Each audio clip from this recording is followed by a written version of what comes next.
ನಿಮಗೆಲ್ಲ already momos recipe ಹಾಗೂ ಮೋಮೋಸ್ನ special chutney recipe just ಈಗ ಅಪ್ಲೋಡ್ ಮಾಡಿದ್ದೀನಿ, ಅಂದರೆ ಒಂದು 2-3 ದಿವಸದ ಕೆಳಗೆ. ಅದು ನೋಡ್ಕೊಂಬನ್ನಿ. ಇವತ್ತು ಚಿಕನ್ ಮೋಮೋಸ್ನ ಸಿಂಪಲಾಗಿ ಹೇಗೆ ಮಾಡೋದು ಅಂತ ಹೇಳ್ತಿದ್ದೀನಿ ನೋಡಿ. ಇಲ್ಲಿ ಬೋನ್ಲೆಸ್ ಚಿಕನ್ ತೊಗೊಂಡಿದ್ದೀನಿ. ಇದನ್ನು ನೀವು ಮಿಕ್ಸಿ ಮಾಡಿ ಕೂಡ ತೊಗೋಬೋದು, ಇಲ್ಲಾಂದರೆ ಕಲ್ಲಲ್ಲಿ ಹಾಕಿ ಚೆನ್ನಾಗಿ ಜಜ್ಜಿ ಕೂಡ ತೊಗೋಬೋದು. ಜೊತೆಗೆ ಇಲ್ಲಿ ತುರಿದಿರುವಂಥ ಪನ್ನೀರ್ ತೊಗೊಂಡಿದ್ದೀನಿ, ಸ್ವಲ್ಪ ಕ್ಯಾಪ್ಸಿಕಮ್, ಸ್ವಲ್ಪ ಕೊತ್ತಂಬರಿ ಸೊಪ್ಪು ಹಾಕಿದ್ದೀನಿ. ಇದನ್ನೆಲ್ಲ ಹಾಕಿ ಸ್ವಲ್ಪ ಜೊತೆಗೆ ಉಪ್ಪನ್ನು ಹಾಕಿಬಿಟ್ಟು ಚೆನ್ನಾಗಿ ಇದನ್ನು ಮಿಕ್ಸ್ ಮಾಡ್ಕೊಳ್ಳೋಣ. ತುಂಬಾ ಚೆನ್ನಾಗಿರುತ್ತೆ, ರುಚಿಯಾಗಿ ಕೂಡ ಇರುತ್ತೆ, ಒಂದು ಡಿಫ್ರೆಂಟಾಗಿ ಟೇಸ್ಟ್ ಕೂಡ ಇರುತ್ತೆ.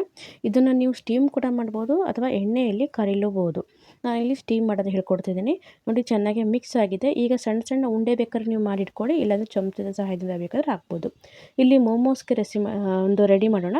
ಇಲ್ಲಿ ಮೈದಾ ಹಿಟ್ಟು ತೊಗೊಂಡಿದ್ದೀನಿ. ಮೈದಾ ಹಿಟ್ಟಿಗೆ ಸ್ವಲ್ಪ ಉಪ್ಪನ್ನು ಹಾಕಿಬಿಟ್ಟು ನೀರನ್ನು ಹಾಕಿ ಚೆನ್ನಾಗಿ ಕಲಿಸ್ಕೋಬೇಕು. ಅಂದರೆ ಚಪಾತಿ ಹಿಟ್ಟಿನ ಹದಕ್ಕೆ ನೋಡಿ, ಈ ರೀತಿ ಕಲಿಸ್ಕೊಂಡು ಟೈಮ್ ಇತ್ತು ಅಂದರೆ ಒಂದು 10 ನಿಮಿಷ ಇದನ್ನು ನೀವು ಸೈಡಿಗೆ ಇಡ್ಬೋದು. ಜೊತೆಗೆ ಈ ರೀತಿಯಾಗಿ ಸಣ್ಣ ಸಣ್ಣ ಉಂಡೆಗಳನ್ನು ತೊಗೊಂಡ್ಬಿಟ್ಟು ಲಟ್ಟಿಸ್ತಾ ಇದ್ದೀನಿ. ನಂತರದಲ್ಲಿ ನಾವು ರೆಡಿ ಮಾಡಿರುವಂತಹ ಚಿಕನ್ ಒಂದು ಮಿಕ್ಸ್ಚರ್ ಇತ್ತಲ್ಲ, ಅದನ್ನು ಇಲ್ಲಿ ಜೊತೆಗೆ ಸ್ವಲ್ಪನ ಹಾಕಿಬಿಟ್ಟು ಇಲ್ಲಿ ಮೋಮೋಸ್ನ ನಾನು ಕಟ್ತಾ ಇದ್ದೀನಿ. ಇದು ಕಟ್ಟೋದು ಹೇಗೆ ಅಂತ ನಾನು ವಿಡಿಯೋದಲ್ಲಿ ಹೇಳಿದ್ದೀನಿ. ಆ ರೀತಿ ಕಟ್ಬೋದು, ಇಲ್ಲ ನಿಮಗೆ ಡಿಫ್ರೆಂಟಾಗಿ ಗೊತ್ತಿದೆ ಅಂದರೆ ಆ ರೀತಿ ಬೇಕಾದ್ರೆ ಕಟ್ಬೋದು, ಇಲ್ಲಾಂದರೆ ನೀವು ಮೋದಕ ಎಲ್ಲ ಕಟ್ತಿರಲ್ಲ ಆ ರೀತಿ ಬೇಕಾದ್ರೆ ಕಟ್ಬೋದು. ನೋಡಿ, ಈ ಥರ ರೆಡಿ ಮಾಡ್ಕೊಂಡಿದ್ದೀನಿ.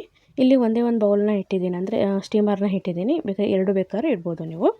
ನೋಡಿ, ಈ ರೀತಿ ಇಟ್ಬಿಟ್ಟು ಈಗ ರೆಡಿ ಮಾಡಿರುವಂಥ ಮೋಮೋಸ್ನ ನಾನು ಸ್ಟೀಮ್ನ ಮಾಡ್ತಾಯಿದ್ದೀನಿ. ಇಷ್ಟು ಮೋಮೋಸ್ ರೆಡಿ ಮಾಡ್ಕೊಂಡಿದ್ದೀನಿ ನೋಡಿ. ಈ ರೀತಿಯಾಗಿ ಇಟ್ಬಿಟ್ಟು ಒಂದು 15 ನಿಮಿಷ ಇದನ್ನು ನಾನು ಸ್ಟೀಮ್ ಮಾಡ್ತೀನಿ. ಚಿಕನ್ ಹಾಕಿರೋದ್ರಿಂದ ಸ್ವಲ್ಪ ಟೈಮ್ ತೊಗೊಳುತ್ತೆ, ಒಂದ್ಸರಿ ನೋಡಿ. ನಂತರದಲ್ಲಿ ಇನ್ನೂ ಬೇಕು ಅಂದರೆ ಮತ್ತೊಂದು 5 ನಿಮಿಷ, ಟೋಟಲಾಗಿ ಒಂದು 20 ನಿಮಿಷ ಬೇಯಿಸ್ಕೊಂಡ್ರೆ ಪೂರ್ತಿಯಾಗಿ ಬೆಂದಿರುತ್ತೆ. ನೋಡಿ, ಒಂದು 15ರಿಂದ 20 ನಿಮಿಷ ಆಗಿದೆ, ಚೆನ್ನಾಗಿ ಬೆಂದಿದೆ. ಹಿಟ್ಟು ಕೂಡ ಟ್ರಾನ್ಸ್ಪರೆಂಟಾಗಿ ನಿಮಗೆ ಚಿಕನ್ ಕಾಣ್ತಾ ಇರ್ಬೋದು, ಆ ರೀತಿಯಾಗಿದೆ.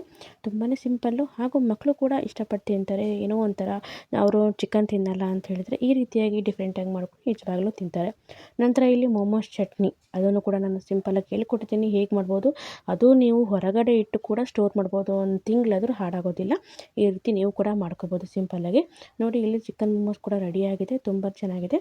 ಈ ರೀತಿ ನೀವು ಕೂಡ ಮಾಡ್ಕೊಳ್ಳಿ ಅಂತ ಹೇಳ್ತಾ ವಿಡಿಯೋ ನೋಡಿದ್ದಕ್ಕೆ ತುಂಬ ಹೃದಯದ ಧನ್ಯವಾದಗಳು. Thank you. Bye bye.